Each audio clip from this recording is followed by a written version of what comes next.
Simon Severino has created over $2 billion in additional sales for his clients over the last 21 years. As an advisor who became CEO, he had to learn the importance of working on the business more than in it. Now he shares his proven templates with high-ticket entrepreneurs. They reclaim 14 hours per week using the strategy sprints method and enjoy sales that soar. Author of Strategy Sprints, podcast host ranking top 2.5%, TEDx speaker, Forbes contributor, triathlete, Simon has appeared on over 1,300 podcasts. When he is not supercharging sales, you'll find him swimming, biking, running, and tricking his 3 kids into outdoor activities so they can't escape his annoying, shrinky questions. I'm so excited to chat with you today. First off, how's your morning been going? Thank you. It was a great day. I was able to help people across the globe. I played with my kids. I have 3 kids. Thank- I didn't work out because I'm injured, but it was a good day so far. Oh man, what are you going through with your injury right now? It's hard when you. We were swimming and there was something on the water that did cut through my feet, so I had a few days of no workout. Well, I hope it's a speedy recovery and yeah, that it won't keep you away from swimming too much. So I wanted to chat with you a bit about burnout.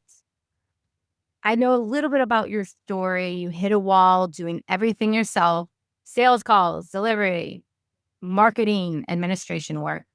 What was the exact moment you knew something had to change for you? There were, I think, 5 or 6 occurrences where I felt totally overwhelmed. I was like, oh my God, I need like 3 days off.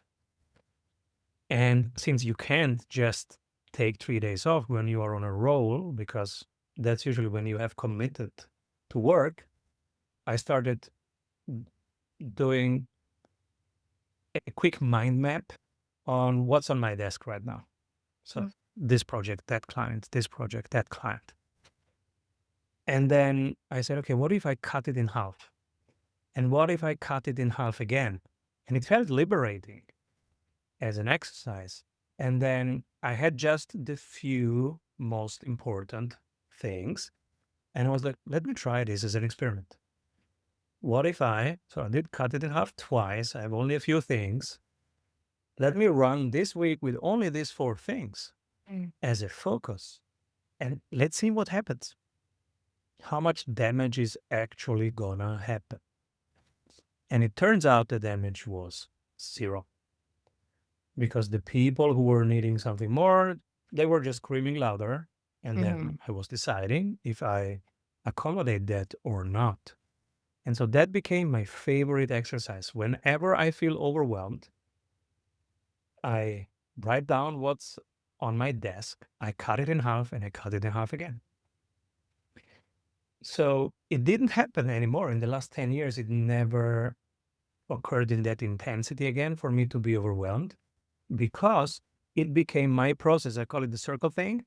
And so I have in front of me the 4 things right now. If you're listening to this, it's every day, the 4 things. Working one baby step across my book. I'm writing a book right now with Jay Abraham. So every day, a few baby steps towards the book. Can be just working on the cover or refining one chapter or studying a chapter. I have to do 25 outreaches to new people that are ideal clients and they don't know about me. I have to make introductions to people and I have to offer a power hour to somebody. So if I do it, then I get to tick it off here on my circle thing. And it's just 4 things. So it doesn't really overwhelm me. But because those four things are higher leverage activities, I actually can navigate the waters pretty okay with them. You know what I love that was on there was also the introduction, making an introduction to someone. Because so often we just focus on all the selling and not the connection part. So what made you decide that for the month? So this is a very old technique, and I forgot who was the original inventor of it. But what stuck with me is that if you introduce two people to each other that would benefit from knowing each other. So, for example, I call him dental guy because he works with 100 dental clinics. And then there is PE rollout guy who is looking to buy dental clinics and Oh, to roll them out. So if dental guy needs PE guy, that's a six-figure opportunity for them. mhm. And if I can introduce them, that might be amazing for them. But it's not just that. It's also, they might remember the person who introduced them. And what usually happens is people are reciprocal. So I usually get a few days later an introduction from them to somebody because I'm just top of mind for them. So, oh, Simon made this introduction. Let me introduce Simon. Yeah, totally. That's what happens. So now, if you do one per day, like I'm doing, you're doing 365 introductions a year. If they reciprocate, you are creating 600 opportunities for Mhm. success. And Totally. it's filtered because if you do that, that means, okay, I trust you, you're solid. So it's filtered already. It has a few trust filters. So it's actually a pretty good way to fill the pipeline. Totally. And all those people could be warm leads in the long run, turning into a hot lead. Correctly.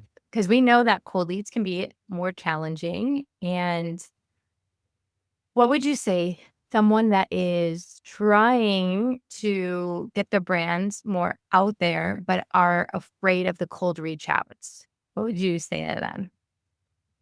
Well, there's reason to be afraid because you will get more rejections than applause. And so it's a contact sport, right? You will get hit in the face. And I hate being rejected. I hate it. And so I don't like those reach outs. That's why they are here. So I love working out. You will find nothing about working out. I work out 2 hours a day when I'm not in, but it's not in here because it comes naturally to me. It's just I wake up and I want to work out. I never wake up and want to make 25 outreaches. Never happened. That's why it's on the circle thing. And I hate it because of those 25, 20 will ignore me, two will say, who the hell are you? And two will say, stop spamming me. And one will say, oh, that's exactly what I needed right now. Can we talk? So you've systemized, delegated, and measured weekly to double revenue in 12 months. Which of those three steps do most entrepreneurs resist the most and why? So when we are in the thick of it, we think, oh, let just me do more. If I have 2 hours of time, let me just answer these 20 emails. Let me just do more of whatever it is that I'm doing right now.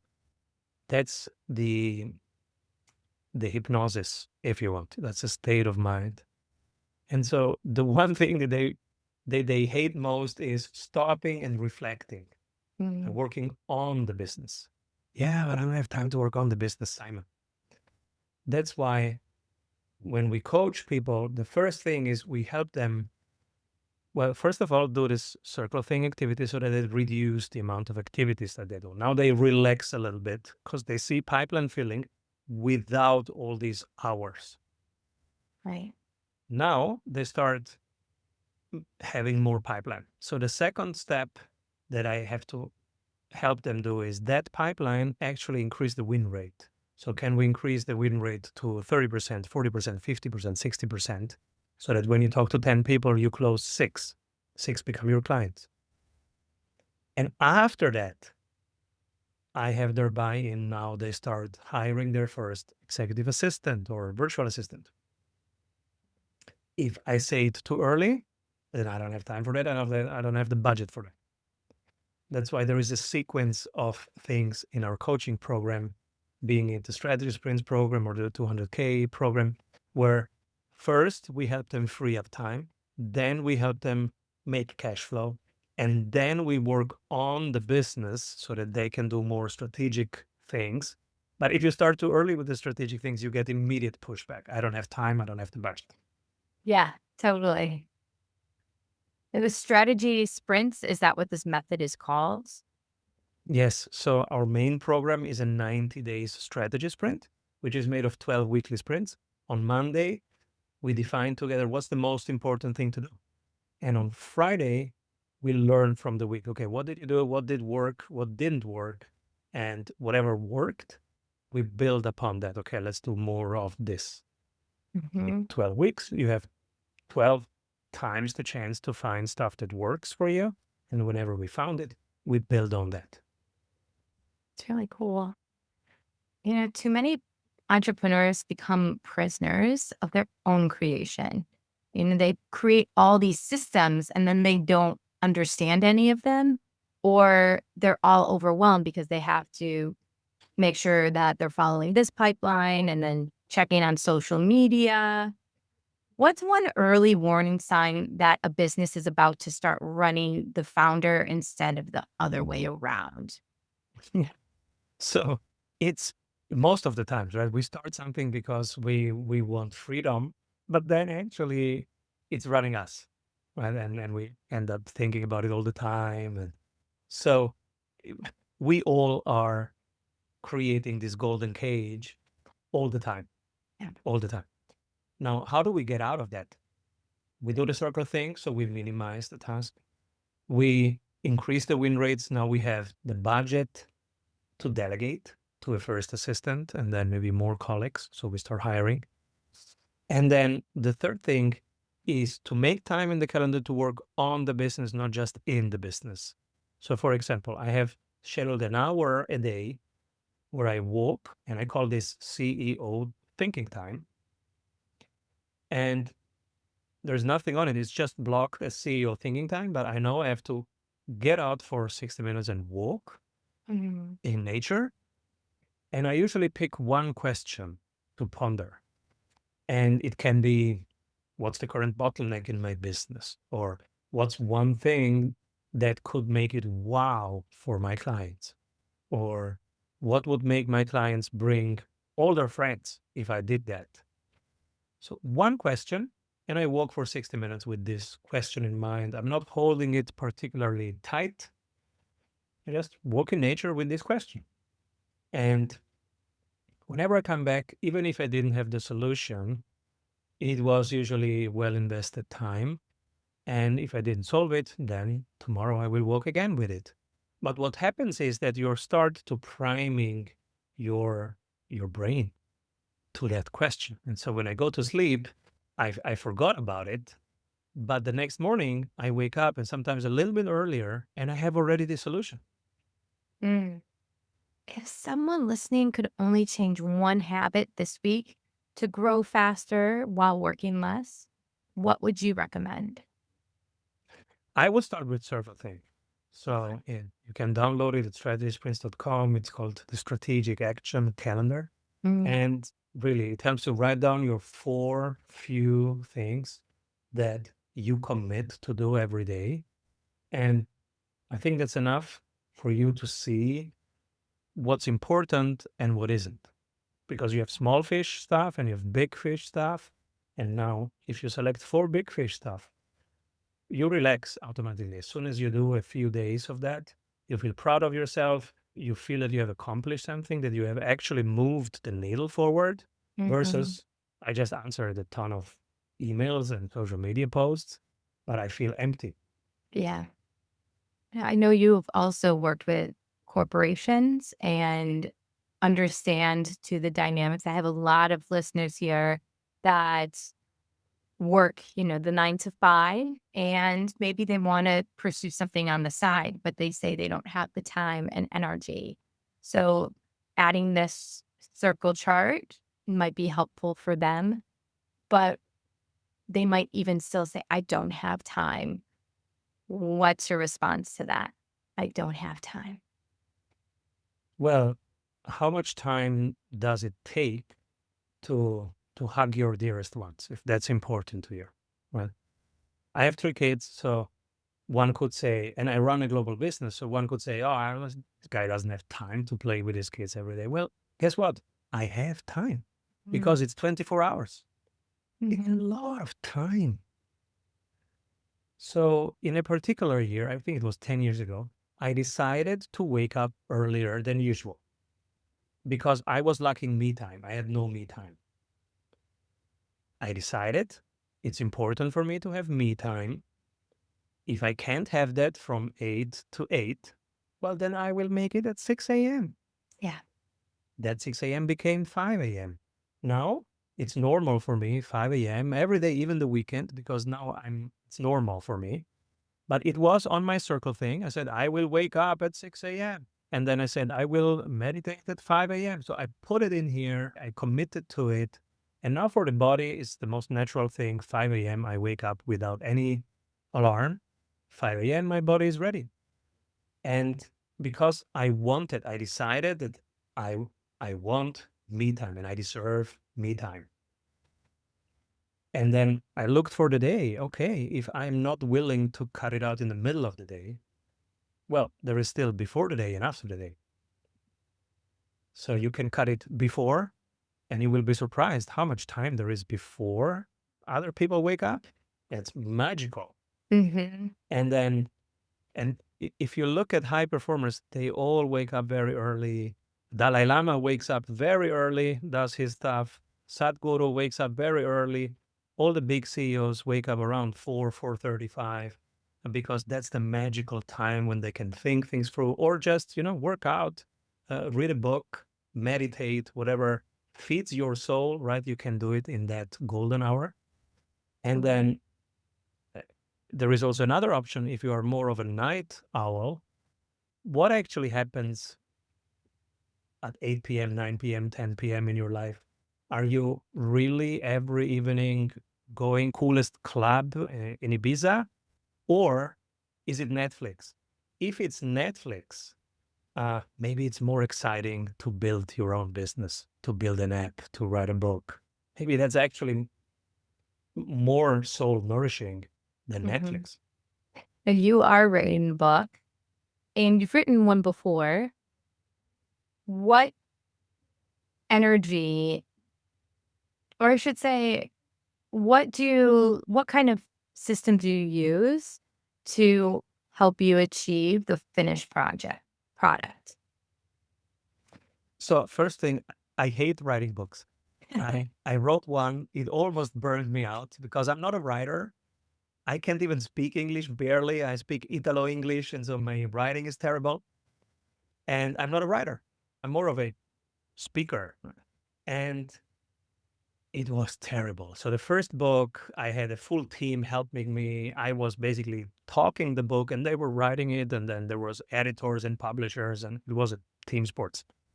It still almost burned me out. And I said, I will never write a second book. And then the publisher said, but Simon, it's out in English, in Chinese, in Russian. It's crushing it. Let's do the next book. And I said, I will never do a second book. I hate it. That was 3 years ago. And this year, and so I thought, okay, I'm done with books. It will never happen again. And then something happened. I met this guy, Jay Abraham. We planned to do a program together. And while we were doing this program, the energy raised, and I felt like I want to do a book with this guy. And I said, Jay, let's do a book. So when the energy is here, I went with that energy. And the next thing, because otherwise it's easy to lose the energy, but that was the moment for me that felt right to do it together with him. And then because I get energy back from brainstorming together, getting feedback during the writing process. It sucks less for me. And so the next thing was putting it on the circle thing so that I actually keep going. And if you look at it, it has the biggest interruptions is in book because I hate it. So the other things, they have a streak because it's easy for me. But this one has huge interruption of 7 days, 8 days where I'm not on track because it takes so much intensity for me and I cannot always hold that intensity. But that's why it's on your circle thing. Because if it's important, you have to go back there and I have to face my dragons every day a little bit. And I come back to face them. Sure. I think it's so important, though, to recognize, too, like, this is my strong area. This is going to take me maybe a little bit longer this month, but it's okay. How do you get out of that perfectionist mindset? I have never had that. I go with the flow. I break stuff. I feel like an idiot every single day because I do stupid things. And I don't, but I don't look at it as, I know that I'm an idiot. I'm an idiot. Everybody's an idiot. And so what's the problem, right? But it's more fun if you explore than, if I don't want to be right, I'm never right. Imagine if you go through life and you want to be right. I have 3 kids. Come on. If I try to be right all the time, well, so I don't even try. I say, you are right, and I move on. I'm exploring things. I try out things, and I'm wrong all the time, 15 times per day. 2 times, I find something, and the next day, I build on what I found. So perfectionism, I don't know what that is. I've never done one thing that was perfect, nor even good when I did it the first time. We're always idiots when we do it for the first time. It's fine. True. Everybody is. If you learn something, first time is crap. It's okay. I'm exploring. I'm learning. Okay, Simon, we've covered some big ideas already, but now it's time to shake things up. I've got lightning round questions for you. They're short, snappy. I just want to get them right out. And it's literally just quick. Don't need to overthink. Systems you can't live without. Circle thing, calendar, email drip campaigns, my executive assistant getting me on podcasts like this one. I couldn't live without those. Morning ritual that sets you up for success. 5 a.m., go out and run or hot Pilates. One business book you actually think is worth reading cover to cover. There's a few one. Let's see. I have here Business Wealth Without Risk by Roland Fraser and Jay Abrahams. Good book. Breakthrough Advertising by Eugene Swartz. Very expensive, but very good. And Launch by Jeff Walker. Nice. Favorite way to spend a free Friday when you're not working? Bike, swim, run, sing, dance. You sing and dance. That's cool. Whenever I can. I love that. All musical theater performers. I love hearing people go out and sing because when we use our voices, it makes us happier. And it also, dancing obviously gives us endorphins. So I just love to hear that, especially men out there. Dance more, sing more. Yes, my kids, they sing all the time. And I people love go, oh, you have happy kids. I say, why? Are your kids not singing? So kids sing all the time. Yeah. Let's reconnect to that. If you had to cut one task from your week forever, what would it be? If I had? If you had to cut one task from your week forever, what would it be? Bookkeeping. Most That is- surprising lesson you've learned from your clients? Oof, every day I learn something new. And, I meet my clients every week. And one learning is when you meet your client the next week, it's not the same person. Do not assume that it's the same person with the same questions. So that's maybe a big learning for me to come into every moment. Even if I see you right now and if I meet you tomorrow again, I will not assume that you are the same person as yesterday, Sarah. I will ask you, hey, What happened? How are you? What's going on? Do not assume that it's the same person because we're not. We're dynamic. Life is Oh, changing. We are evolving. totally. What's your go-to productivity snack or drink during a sprint? Water. I drink tons of water. If I want to go fancy, I drink coconut water, but usually it's just water. An entrepreneur you'd love to sit down with for an hour and why? I love sitting down with Jay Abraham. I just sat down for an hour with him. Amazing. I would love to sit down with one of his partners, Tony Robbins, because Yeah. that guy is on it. He's so dialed in and he's crushing it. I would love to sit down with him or with Alex Hormozy. These are people on fire. So on fire right now. What song would be the soundtrack of your business journey? Immigrant Song by Led Zeppelin. Ooh, nice. And then one word that captures your mission right now. My mission right now is to have fun. We all need to have more fun. And again, I love that you say we should be working on our business, not in it. Because when we're working on it, I feel there's like a lot more creative energy. How do you keep that spark alive? It keeps me alive. So I wake up, I have 3 kids, so they keep me going. They keep me sharp. They're like 3 real-time feedback mirrors. If I just do one thing wrong, they immediately see it, they shout it out with no filter. Kids are so great because of that. They really reveal a lot. And you can also, yeah, they're real time feedback. What's, do you have all girls, a mix of boys and girls, all boys? So it's a girl and 2 boys. Okay. And that was special. So after 2 boys, we Mm-hmm. got a girl, and that changed me as a man. But the first boy changed me because I had no idea what is a father. Yeah. What is this thing?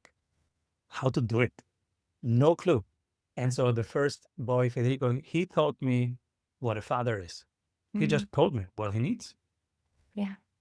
And then second boy taught me how to be in the moment, how to be less overwhelmed, how to relax a little bit, because you can't make 2 people happy all the time. And so I had to surrender to, okay, what's a good enough father and how to stay present under pressure and under an impossible situation of having everybody happy. Not possible. So he taught me that, how to be okay with it's not okay. Mhm. And then when our daughter came, she opened up a completely different thing. She taught me what is the divine female energy inside of me, right? And what is the female quality. And yeah, and that brought another chord of my guitar to swing that wasn't swinging yet. That's- I love hearing that, especially as a new parent. I still feel there's so much for me to learn. And hearing your journey and how it's changed, but almost elevated, right? There are new things you discovered with each kiddo. It's really cool. What's something that you love to do with them? They sing all the time, so they remind me to just be happy right now because everything is fine. Mm, Without them, I'm overthinking and I'm in my head and I'm thinking of my to-do list. I have to do this, I have to do that, I have to call that person back. I have to pick this up from there. And so I'm in my head. But they are in their heart and in the moment. So that's something that I love doing, just being around them because they remind me, they bring me back to the moment. I always love to end with this question because you mentioned overwhelm and stress is such a big component in our lives. It comes, it goes, but I would love to know, how has stress saved your life? I see stress as a privilege. So I am privileged that many people want something from me right now, Papa. I need this, I need this, I need that. It's right now. And it's existential. And sometimes I was like, oh my God, this is intense. Oh my God. And so if I look at it that way, it's overwhelming. But on the other side, is, okay, you can also choose to not have children, to not be married, to not have responsibilities. It's fine. But then actually nobody needs anything from you, right? That so what's the other side of that? It's the privilege to be needed, the privilege that somebody thinks you can hold that intensity. I can ask this big thing right now from you because I know you are able to hold that. And so it's what makes me grow, right? Oh my God, this client wants to double revenue in 90 days. Oh my God, how will I do that? I don't know, but I trust the process. We will find out. And so that makes me grow as an advisor. Oh my God, how do I scale in that country, in the tax problems and the supply chain problems? I don't know, but it will make me grow as a CEO. How do I run a half marathon 1 minute faster? I don't know, but I will ask people, I will figure it out, and then I'm a better athlete. This has been such a wonderful conversation. I know that a lot of my clients, a lot of these listeners that have been asking for someone like you to come on to our pod, I just know this is going to be so beneficial. How can people connect with you? I hang out at strategysprints.com. You will find the circle thing, many such helpful tools that we use in our coachings. You can play with them for free.